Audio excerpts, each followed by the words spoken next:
ارشاد ہوا یا ایھا الذین آمنوا کتب علیکم الصیام، کیا ایمان والو روزے تم پر فرض کر دیے گئے، کما کتب علی الذین من قبلکم، کہ جیسے تم سے پہلوں پر کیے گئے، لعلکم تتقون، تاکہ تمہیں تقوی ملے۔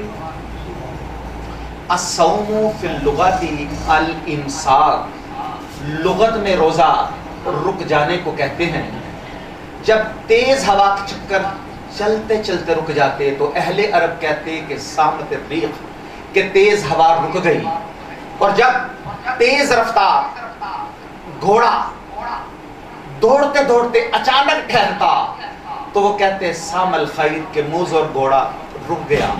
تو دوستان مکرم، روزے کو روزہ اس لیے کہتے ہیں کہ رمضان میں نفس کا سرکش اور موز اور گھوڑا رک جاتا ہے، اور وہ لوگ جو ڈٹائی کے ساتھ اللہ کے حکموں کو توڑتے ہیں رمضان میں، وہ سر بھی سجدوں میں دیکھے جاتے ہیں۔ اور صوم کو صوم اس لیے کہتے ہیں کہ انسان گناہوں سے رک جاتا ہے۔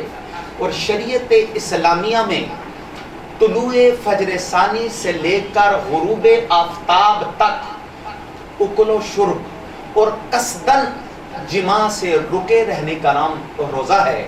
اور روزے کی تاریخ کے حوالے سے علامہ اسماعیل حقی علیہ رحمہ تفصیل روح البیان میں لکھتے ہیں کہ ملک تیمور الثالث کے دور میں قحط پڑا۔ یہ حضرت آدم علیہ السلام کی اولاد میں سے تیسرا بادشاہ ہوا ہے۔ تو ملک تیمور الثالث کے دور میں قحط پڑا، اور اس نے اپنی رعایا کو حکم دیا کہ وہ ایک وقت کا کھانا کھائے اور ایک وقت کا کھانا بچا کر قحط زدہ علاقوں میں بھیجے، تاکہ دکھیا اور مجبوروں کی مدد کی جا سکے۔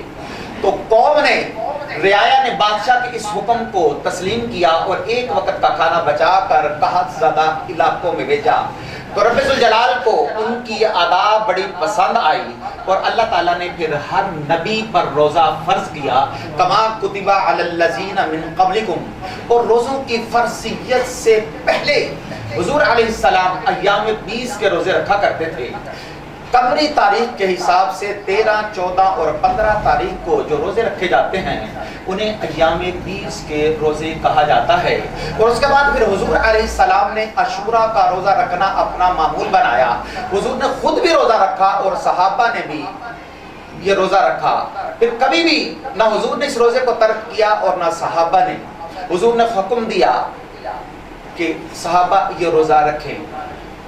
سن 2 ہجری میں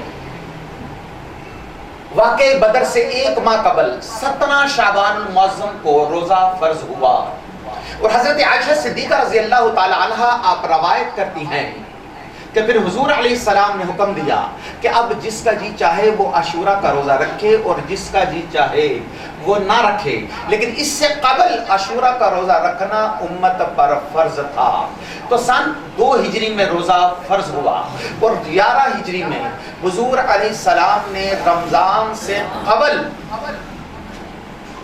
ربیع الاول شریف میں وصال فرمایا، اور 2 ہجری کا رمضان شامل کر کے حضور کی زندگی میں کل 9 رمضان آئے، جس میں سے 7 29 کے اور 2 30 کے تھے۔